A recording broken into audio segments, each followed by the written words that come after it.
Ayer no mencioné la renovación del PASIC, el PASIC 24-25, es muy importante. Entonces hicimos un video pequeño para información de todas y de todos. Adelante. El 12 de noviembre pasado, la presidenta Claudia Sheinbaum Pardo firmó el paquete contra la inflación y la carestía PASIC 2024-2025, en el cual participan 19 agroindustrias y 11 tiendas de autoservicio. Este es un acuerdo voluntario entre el gobierno y el sector empresarial para que no aumente el precio de la canasta básica. La buena noticia es que los 24 productos de la canasta bajan de 1,039 pesos a 910 pesos. Los productos son huevo, pasta para sopa, atún en lata, pollo entero, frijol, manzana, arroz, chuleta de puerco, aceite vegetal, plátano, sardina en lata, azúcar morena, jabón de tocador, pan de caja, bistec de res, jitomate saladet, zanahoria, tortilla de maíz, papel higiénico, cebolla, leche, papa, chile jalapeño y limón.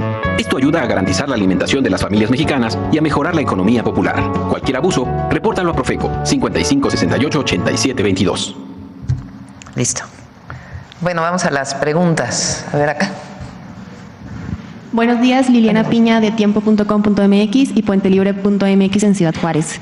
Presidenta, en respuesta a las recientes declaraciones del embajador de Estados Unidos, Ken Salazar, sobre la efectividad de la estrategia de seguridad abrazos no balazos, la Secretaría de Relaciones Exteriores emitió una nota diplomática expresando el extrañamiento de nuestro país ante dicho comentario.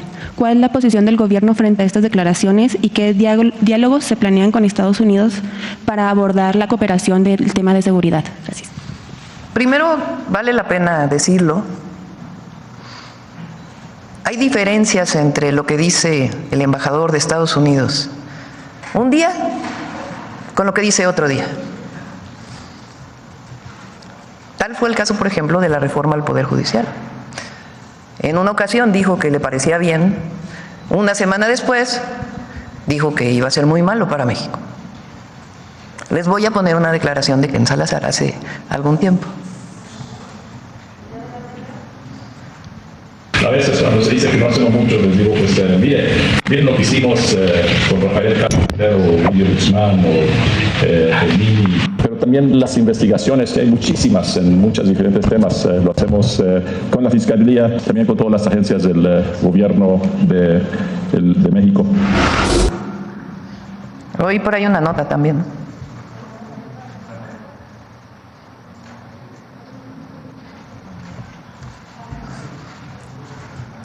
Entonces,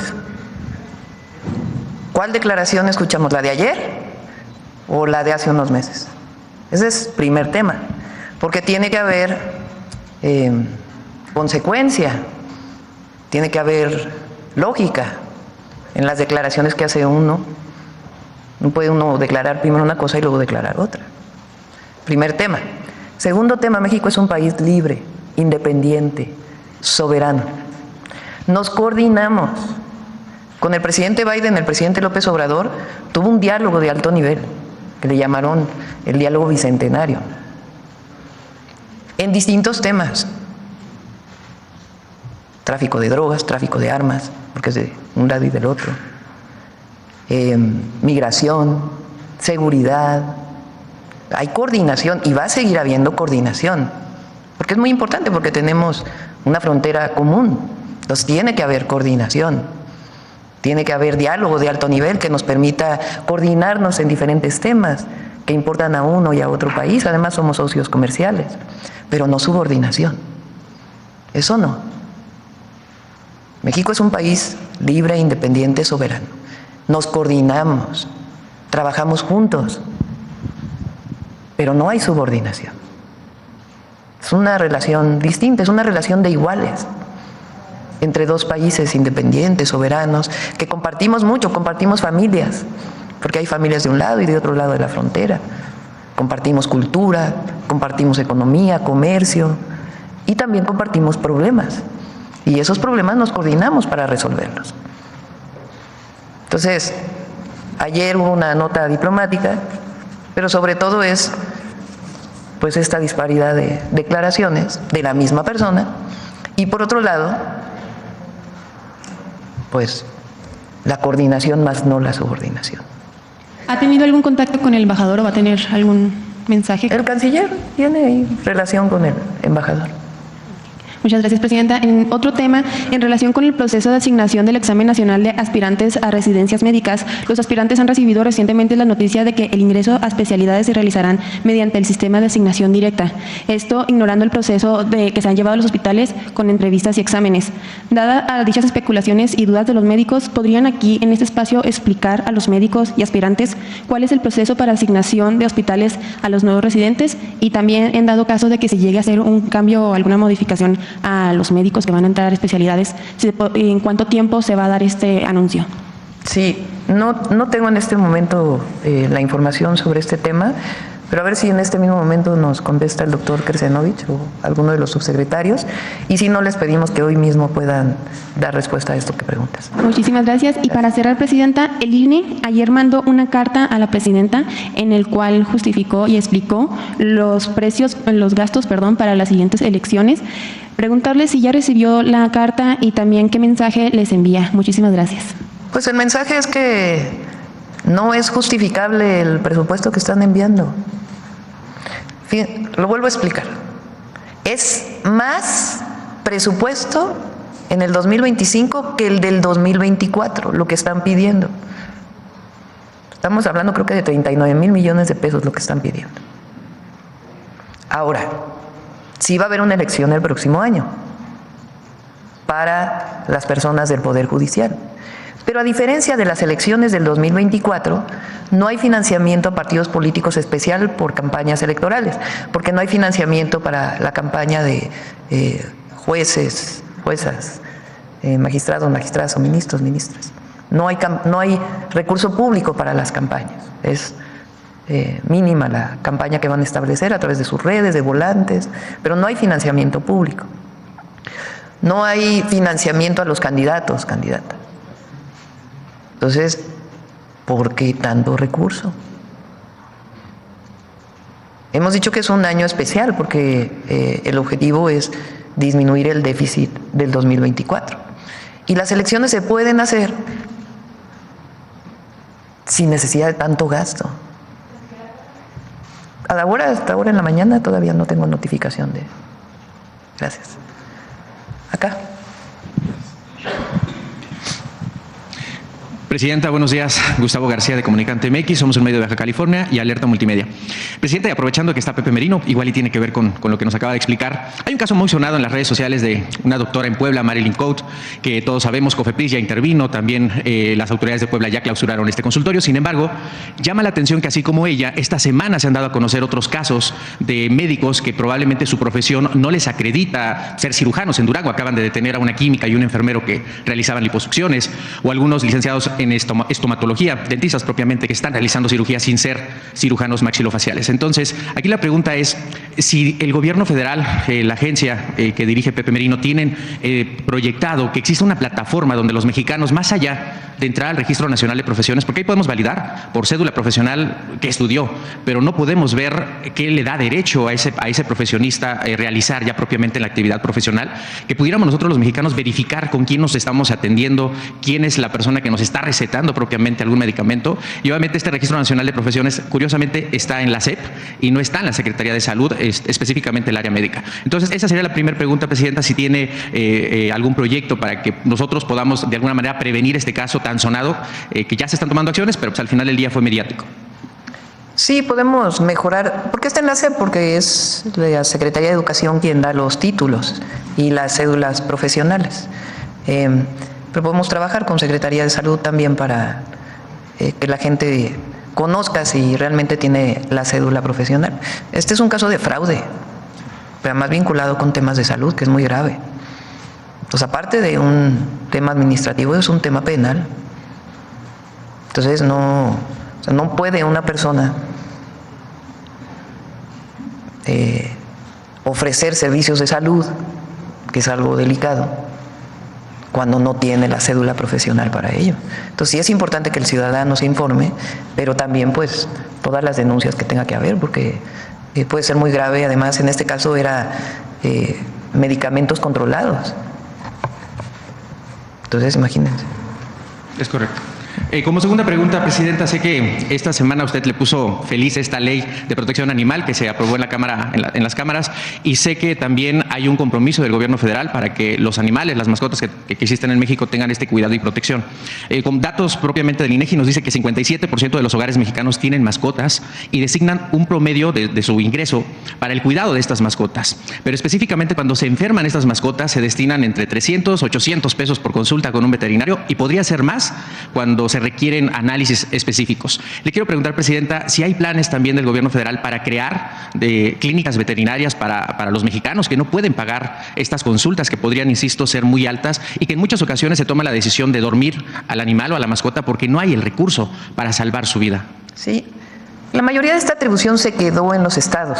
Hay una parte que corresponde en el IMSS Bienestar a la federalización de los servicios de salud cuando se firma por convenio. Pero la mayoría de esta atención a mascotas, animales, queda en las entidades de la República, incluso en municipios. Entonces son parte de, inclusive cuando se haya firmado el IMSS Bienestar, se queda esa atribución en los estados. Y ahí podemos colaborar y apoyarles para ver qué más se necesita. De acuerdo, Presidente. Y finalmente, en Tijuana, el día de ayer, visitó la secretaria de Turismo, la licenciada Josefina Rodríguez, visitó Tijuana junto con el alcalde Ismael Burgueño, recorrieron el renovado Centro Histórico de Tijuana, un centro histórico que tiene mucha historia, mucha cultura, una ruta gastronómica impresionante de las mejores de México, el Museo de la Lucha Libre, el Museo del Juguete. Sin embargo, Presidenta, creo que Tijuana merece una oportunidad por los mexicanos para que se impulse esta ciudad como un lugar de destino turístico. Usted ha estado varias veces en el último año, ha estado varias veces en Tijuana y justamente le quiero preguntar, Presidenta, si usted recomendaría a los mexicanos que le den esa oportunidad a Tijuana para estos recorridos turísticos que se planean en familia, que se planean en viajes, y cuál es su lugar favorito ahí de Tijuana. Gracias, Presidenta. Tijuana es una ciudad muy especial porque es crisol del país. Así como la Ciudad de México se hizo con migración de muchísimos lugares, hoy el principal crecimiento de la ciudad no es por migración, sino el propio crecimiento poblacional, aunque es muy poco de la Ciudad de México, de quien nació en la Ciudad de México. Pero en la capital es un crisol cultural de todo el país. Y Tijuana tiene esta característica, porque llegaron muchos oaxaqueños, oaxaqueñas, hay una comunidad ahí muy importante y entonces conservan su cultura, pero al mismo tiempo hay un sincretismo con otras culturas y llegan muchos mexicanos y mexicanas de distintos lugares del país. Y esto ha hecho de esta ciudad pues un lugar muy rico en cultura. Mucha gente llega ahí para buscar pasar la frontera, pero muchos se quedan en Tijuana. Entonces estamos trabajando con la gobernadora, con Marina del Pilar, para mejorar algunos servicios públicos importantes, por ejemplo, agua potable. Hay un plan de una planta desaladora en Rosarito que permita también suministrar agua a Tijuana, pero Tijuana por sí misma pues tiene una riqueza cultural enorme. Entonces, pues claro que recomiendo ir a cualquier lugar del país y en particular a Tijuana. Gracias. Gracias. Presidenta, qué gusto saludarla. Buenos días a todas y todos. Mi nombre es Juan Carlos Sagredo, soy reportero de SICER, vengo del estado de Jalisco y le agradezco mucho el espacio. Presidenta, el nuevo gobierno del estado de Jalisco entrará en funciones en 3 semanas. A la fecha no se ha realizado una reunión entre usted y el nuevo gobernador, el gobernador electo Pablo Lemus Navarro. Quisiera preguntarle, ¿ya hay una fecha para que se realice ese encuentro? Y de ser así, ¿qué proyectos destacaría en ese encuentro en beneficio para las y los jaliscienses? Sí, nos reuniremos ya que él tome posesión para poder trabajar igual que con todos los gobernadores del país, que cuando vamos a su entidad nos reunimos en gabinete, su gabinete y nuestro gabinete, para poder definir los proyectos estratégicos. Hay varios temas en Jalisco, desde el saneamiento del Lerma Santiago hasta, que se hizo algo, por cierto, en este sexenio, hasta otros proyectos importantes. Entonces ya habrá momento para reunirnos con el gobernador. Muchas gracias. Como segunda pregunta, Presidenta, Jalisco será sede del Mundial en 2026 junto con la Ciudad de México y el Estado de Nuevo León. El gobierno de Jalisco, el nuevo gobierno, contempla una asignación presupuestal en 2025 para la creación de un sistema de transporte público que conecte el Aeropuerto Internacional de Guadalajara con el Estadio Akron. Esto permitiría que miles de visitantes que vengan por el Mundial puedan dirigirse directamente del aeropuerto al Estadio de las Chivas Rayadas de Guadalajara. ¿Está usted al tanto de este proyecto y si la Federación contempla destinar recursos para este sistema? Muchas gracias. Sí, ya platicaremos con el gobernador electo, de pronto ya será gobernador constitucional, Aprovecho para decir que de manera honorífica,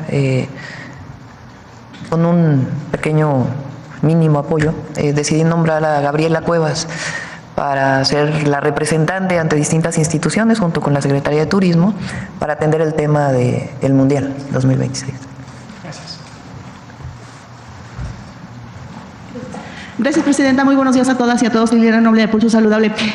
Presidenta, preguntarle en el tema de la digitalización, si están pensando echar mano de herramientas propias de creadores, desarrolladores propios, o si están pensando en contratar a proveedores externos y cómo funcionaría este proceso de hacer más eficientes los recursos que se tienen actualmente, y si están pensando en utilizar CRMs, etcétera. Esa sería mi primera pregunta. Gracias. ¿Quieres contestar, Pepe? Muchas gracias. Sí, la apuesta es generar soluciones nosotros, ¿no? Que el gobierno solucione soluciones propias y hacerlo con un equipo de servidores públicos, en este caso ingenieros e ingenieras, pues que se dediquen al desarrollo de estas soluciones. En el caso, habrá algunos casos en los que se requieran algunas contrataciones, sobre todo para poder hacer el tránsito entre servicios que hoy están contratados con privados y su sustitución por un servicio propio, y garantizar pues que evidentemente la atención a las personas no pare, ¿no? Y que en esta transición pues sea lo más suave posible, pero sí la apuesta, como lo hicimos en la Ciudad de México a iniciativa de la Presidenta, es que el gobierno genere sus propias soluciones. Gracias. Y como segunda pregunta, Presidenta, hoy se conmemora el Día Mundial de la Diabetes mellitus. Se calcula que en el país existen alrededor de 12 millones con esta enfermedad. En el Hospital General de México hoy habrá alrededor de las 12 del día, 1 de la tarde, habrá una jornada de detección gratuita, oportuna para esta enfermedad. Yo quisiera preguntarle, Presidenta, si ha considerado la posibilidad de que, adicional a el tema de no saleros en la mesa, los etiquetados frontales y el tema que recientemente se autorizó, y por fortuna que ya no se vendan estos productos con ingredientes críticos que le llaman la comida chatarra en las escuelas, ¿están pensando en que se pudiera hacer, no me gustaría utilizar la palabra obligatoria, pero que sí se pueda realizar en tiempo y forma la actividad física en las escuelas, sí o sí? Porque hay veces que de pronto entiendo que el tema del invierno es un irritante y puede dañar las mucosas, pero a veces hay algunos otros factores que no le dan tanta importancia al ejercicio, y los expertos dicen que una de las maneras de prevenir la obesidad, que pudiera ser el inicio de varios desencadenantes metabólicos, entre ellos la diabetes mellitus, es justamente ejercitarnos, y desafortunadamente las encuestas mencionan que México es uno de los países en donde más gente prefiere no moverse. ¿Qué hay al respecto? Gracias. Son varios programas y varios, digamos, metas. Por un lado es la prevención. Prevención significa evitar el consumo o la alimentación o alimentarnos con productos chatarra desde la niñez, pero en general también adolescentes y adultos mayores. Entonces la prevención, que tiene que ver con alimentación, tiene que ver con disminuir la vida sedentaria, como bien tú dices, con ejercicio, caminar y hacer cualquier tipo de ejercicio que permita tener una vida más sana. Entonces, para ello está la materia que ya existe de vida saludable, o el área ya dentro de la nueva escuela mexicana que tiene que ver con ello, el que ya no haya productos chatarra en la venta de las cooperativas en las escuelas públicas y privadas, y también pues una campaña que, como parte de los lunes de vida saludable, vamos a desarrollar. Miguel Torruco está en la Secretaría de Educación Pública y él se va a encargar de esta parte del deporte comunitario. Tiene varios proyectos que ya va a venir a presentar. Por ejemplo, la clase de box más grande del mundo que hicimos en la Ciudad de México, la vamos a llevar a nivel nacional. Eso significa que no solo sea un día que en las plazas públicas se haga este ejercicio, sino prepararnos desde antes para poder llegar a este día y que se visualice la importancia de hacer ejercicio a través de estas prácticas relacionadas con el box. Pero tiene también un proyecto para fútbol, tiene un proyecto para olimpiadas escolares que permitan trabajar con los maestros de educación física, maestras, para poder hacer torneos a nivel nacional. Existe ya una parte, pero los vamos a reforzar, y algunas otras acciones que tienen que ver desde la niñez hasta ser adultos con esta parte. La otra parte tiene que ver con detección. A veces tenemos niveles altos de azúcar y no lo sabemos, y al no saberlo a tiempo, pues entonces se va agravando. Para ello, una parte muy importante es el programa de salud casa por casa, aparte del fortalecimiento del sistema de salud para las y los adultos mayores. Recuerden que todos los adultos, adultas de 65 años y más que reciben su pensión, a partir del próximo año van a recibir una visita por siempre, porque va a ser un programa permanente de trabajadores de la salud, trabajadoras de la salud, enfermeras, enfermeros, médicos, médicas, que los visiten una vez al mes o una vez cada 2 meses. Van a pasar a su casa y les van a tomar sus signos vitales, hacerles varias preguntas. Si detectan algo, los llevan al centro de salud. Si detectan algo que tiene que ver con una prescripción que ya tienen, pueden incluso tener la licencia para poderlo recetar. El fortalecimiento de las farmacias de bienestar que vamos a hacer. Entonces, de esta manera vamos a detectar, porque también lo que pasa es que quien ya tiene principios de diabetes y no lo sabe. Entonces, este programa nos va a ayudar para que particularmente a las y los adultos mayores lo puedan saber, puedan ser medicados o también desarrollar todas las actividades preventivas. Entonces son las dos, prevención y detección temprana para evitar complicaciones posteriores. Gracias, Presidenta. Y finalmente, ayer en la presentación de Original, vimos que las artesanas vieron con mucho agrado que usted decía que se va a hacer 4 veces al año y no una como actualmente se hace. Tanto la Secretaria de Cultura como la Subsecretaria también estuvieron muy contentas al respecto. Y yo quisiera saber si ahora que se hace esta edición, también decía la jefa de gobierno, Clara Brugada, que también ahí va a haber una relación. ¿Cómo va a ser ese tema de la relación? Si solamente se va a quedar la exhibición y la venta en Los Pinos o se moverá eventualmente a alguna otra parte de la ciudad. Y también conocer cuáles serían estos estados con los que han pensado en iniciar esta muestra textilera que vale la pena ir a ver. Ya vendrá la Secretaría de Cultura, es algo que hemos estado trabajando. Las mujeres que vienen de comunidades de pueblos originarios, de pueblos indígenas, también hombres, pero principalmente las mujeres desarrollan distintas, lo que llamamos artesanías o arte popular, que son bellezas extraordinarias. Son textiles, pero también hay trabajo en madera. Por ejemplo, el amate, si se fijan, ya prácticamente no hay amate, porque ya este árbol se ha ido terminando. Y muchas otras formas de expresión cultural. Parte del problema es que no tienen espacios de comercialización. Entonces muchas veces son víctimas o del intermediarismo, que adquieren los productos a bajo costo y después los venden a mayor costo, y quien gana es el intermediario. También pasa con los productos agropecuarios.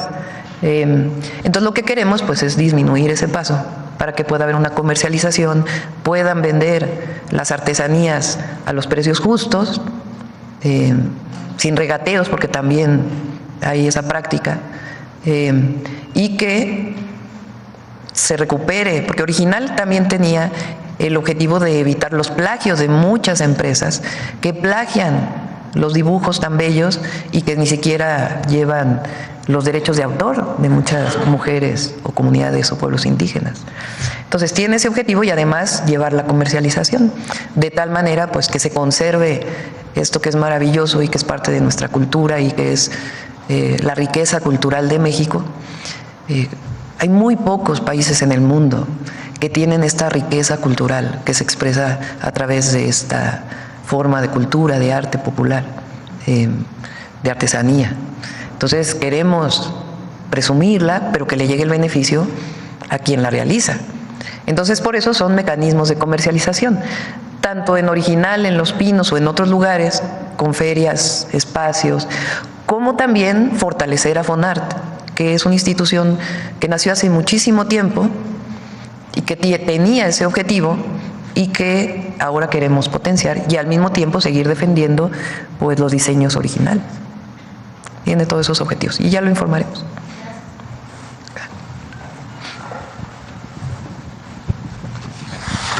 Buenos días, Presidenta de la República, funcionarios, servidoras públicas, buenos días a todas y todos. Sósimo Camacho, de Luces del Siglo. El día de ayer se conoció que de manera preliminar México había perdido el panel en materia de maíz transgénico, toda vez que para nosotros, nosotras, los mexicanos, el maíz pues es un asunto, no solamente es el alimento básico, es un asunto de identidad, de cultura, de biodiversidad. ¿Qué va a hacer México en ese sentido si es que ahora se ha levantado, digamos, o se levantará esa prohibición de la importación de maíz transgénico? Sí, hay que hacer la diferencia entre el maíz blanco y el maíz amarillo. México es autosuficiente en maíz blanco y nosotros tenemos por obligación, porque es una obligación de los gobiernos, conservar nuestra biodiversidad. Y la biodiversidad no solamente es en la diversidad animal, vegetal, sino genética. Todas las razas o variedades de maíz, pues nuestra obligación es conservarlas, porque el maíz es producto de la domesticación de los pueblos originarios o de antes, incluso de las grandes civilizaciones de México, que fueron domesticando esta planta que hoy alimenta no solo a México, sino al mundo entero. Los organismos genéticamente modificados lo que hacen es que en laboratorios modifican los genes, supuestamente para mayor alimentación. Hay quien no piensa que es así, que puede tener daños a la salud. Pero tiene un problema adicional, que es que el campesino depende siempre de la semilla.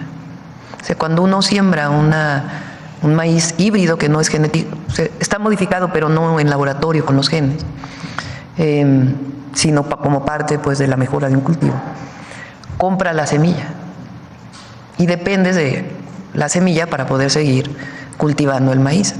Pero además se pierde pues la diversidad genética de los maíces que surgieron de nuestros pueblos y que se han seguido conservando. Entonces nosotros tenemos la obligación principal de que el maíz blanco que se siembra en México no sea transgénico.